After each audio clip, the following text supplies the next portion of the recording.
Let the wheels roll. Perfect. Yeah! Diving board! Into the deep end.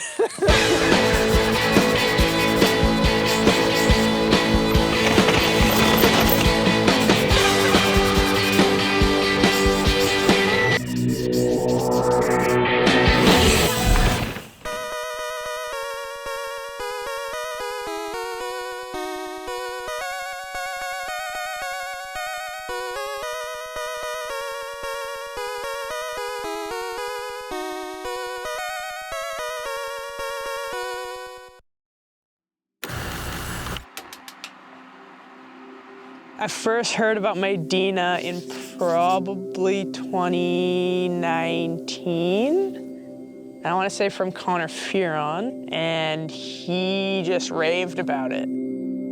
So we came down a week early to, meet the sort of people behind the park and kind of get a sense of how they did it. In 2008, I got invited out here to Maydena, basically to have a look at the site. It was then managed by Forestry Tasmania. A little early for mountain biking in Australia for like a bigger destination. Since then, the site got handed back to the Parks and Wildlife Service, more from a conservation standpoint.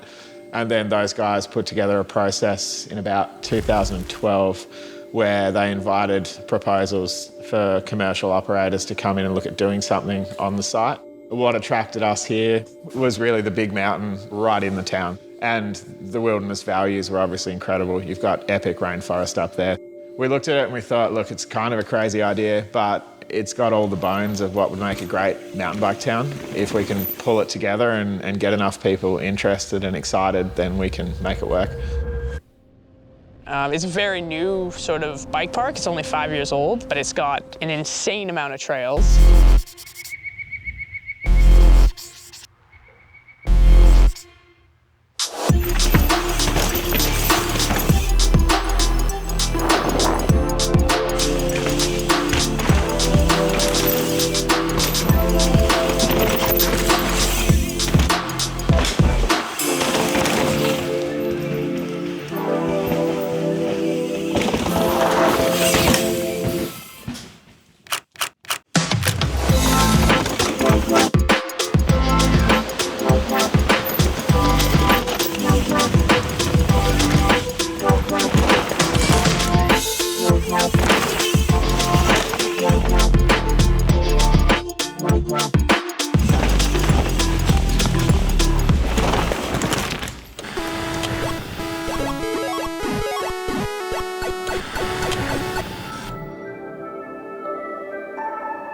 It's really cool to hang out with Dan Booker. I follow him on Instagram, and I'd kind of see him at races, but I didn't really know him or his story that well.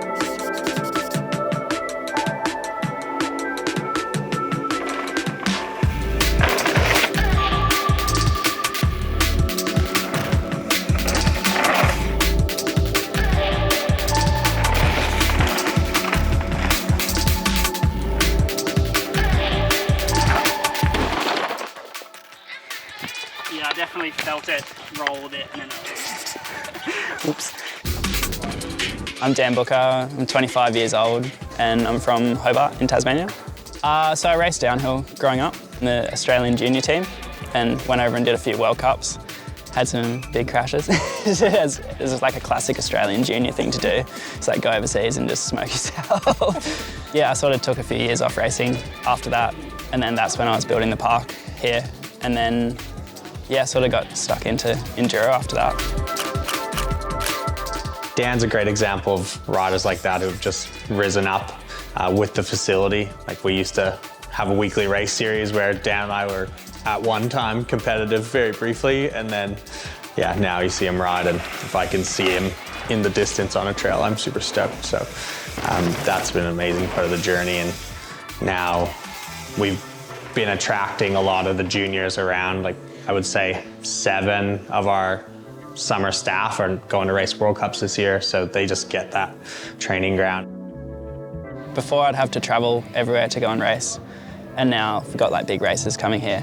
And then just the facility is perfect for it. Like so many tracks, the terrain's so different. Like it's like doing 5 runs in 1 run. So the amount of riding you can do here is just ridiculous. When I was growing up, I loved like digging tracks, and you'd sort of like be digging tracks and you'd be like, how cool would it be to get paid to like build bike tracks? And then at the other hand, you'd like want to be a pro rider and you'd be like, how cool would it be to like be a pro rider? And then I sort of got back from Europe and I was doing a bit of digging up here, and I was like, I'm getting paid to build bike tracks and also ride my bike. So that was like a bit of a like dream come true sort of moment.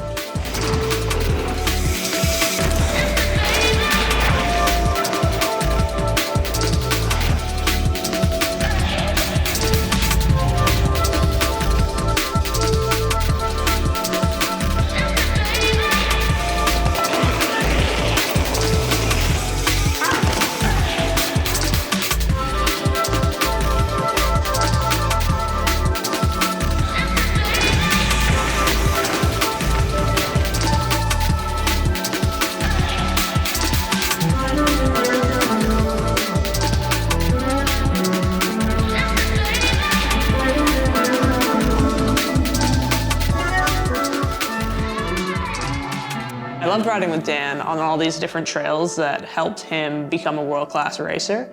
And I think he's the first of many incredible riders to come out of Maydena.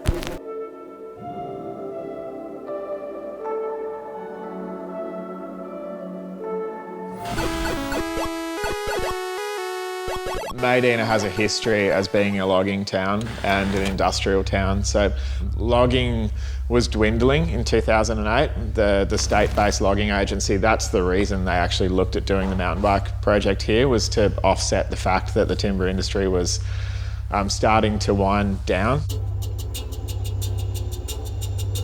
It was super fun to hang out with Wade. He's a shuttle driver for Maydena Bike Park and the community bus driver. And he lives at the old forestry mill. One, and that went into 2. And it was really fun to go over there, and he kind of gave us like a little history tour. And look at that, the last log train from Maydena.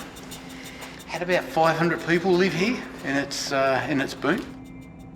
Everyone we'd been hanging out with before were sort of new to the community because of the bike park. And Wade's lived in Maydena through kind of like both phases, through it being a booming logging town and then also now this new mountain bike destination. You know, 1970s, 1980s, they were doing that sort of stuff. The early logging was okay. If they kept logging the way they started, it would never have been a problem. Whereas, they figured out how to take it all. Take it all, burn what we don't want, then we plan it out with new stuff and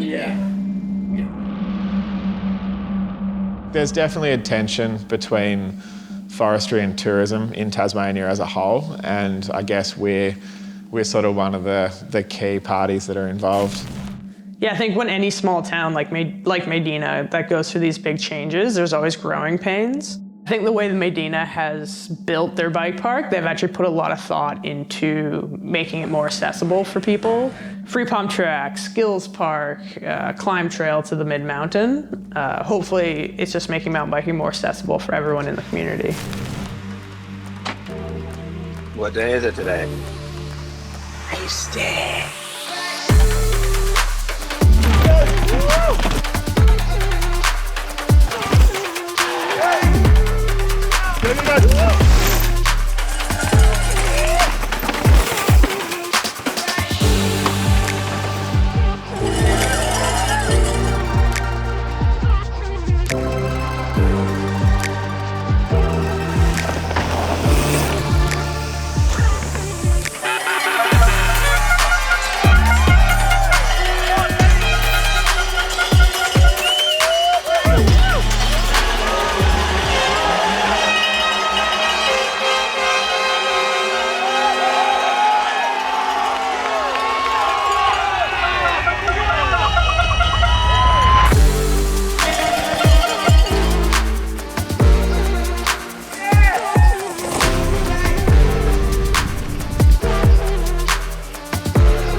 When we first arrived, this place was like an abandoned primary school. To see how far it's come in like 5 years is pretty promising for the future.